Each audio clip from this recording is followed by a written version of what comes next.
All right. Hi, my name's Patrick Maselli. Welcome to my studio. I'm your ceramics instructor for this semester, and we'll be looking at videos of me throughout the semester, but this is the first one. So I want to talk about our first assignment, which is sort of something is a result of the whole pandemic. Now, because the campus is shut down and we don't have access to the tools and materials there, I thought it'd be an interesting idea to kind of start the semester off by making our own clay. Okay, there's lots of recipes. What I want you to do is go on YouTube or go on the internet and find different recipes. Look a few of them over. I've looked at dozens of them, and a lot of them are similar. There's similar components to many of them, and then some of them have some unusual things. One of them has calcium carbonate. Some of them have joint compound. Many of them have salt and flour. One of them had sugar. And I've seen a few other materials that I think, all right, that's interesting. So I've been trying out different formulas. So this one has salt and flour and cornstarch and baking soda. So that's what I started with here. And cream of tartar. I'm not sure what the cream of tartar is about. That was the most successful, but at the same time, as this is sitting out and drying, because this is self-hardening clay, I'm getting little cracks occurring.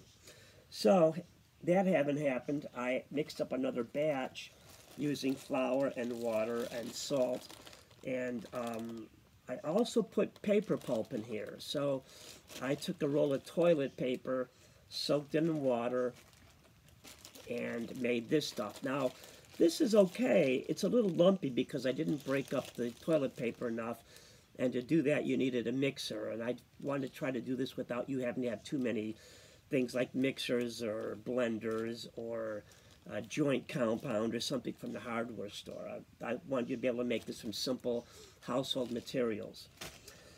I made another one from flour and salt without the paper, in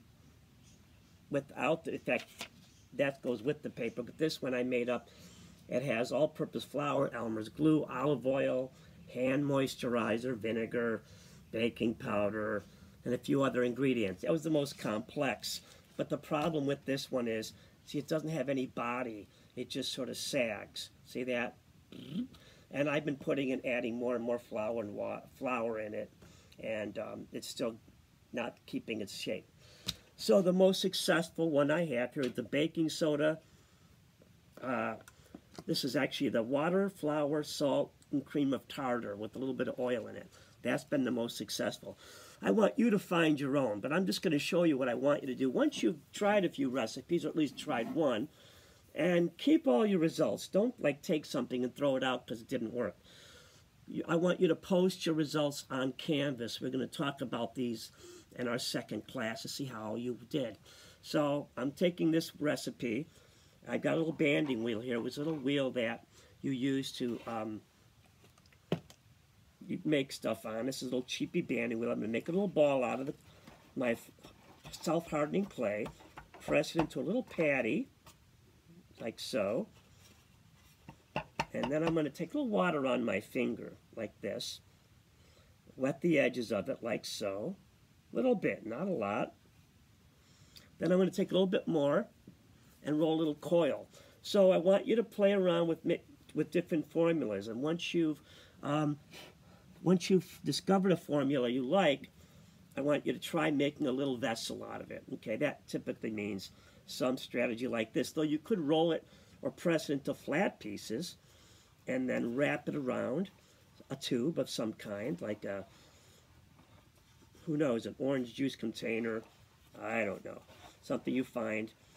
If you do that, what you should do is wrap a piece of newspaper around it first, so the clay will stick to the newspaper, not to your tube. But there's different techniques. We'll go into those more later, but I want you to just try finding a recipe, self-hardening, homemade recipe, there we go, and try making a little vessel out of it. It could be a little vase, a little cup, a little mug, who knows. All right, and again, you're going to make these recipes. You're going to try them out, make notes of everything, don't throw anything out, and then we're going to see your results next week. I want you to post them on the discussion page for this assignment, which is making your own clay, making handmade clay. There we go, just a little bit of water on this, and then pressing. It's kind of like working with dough.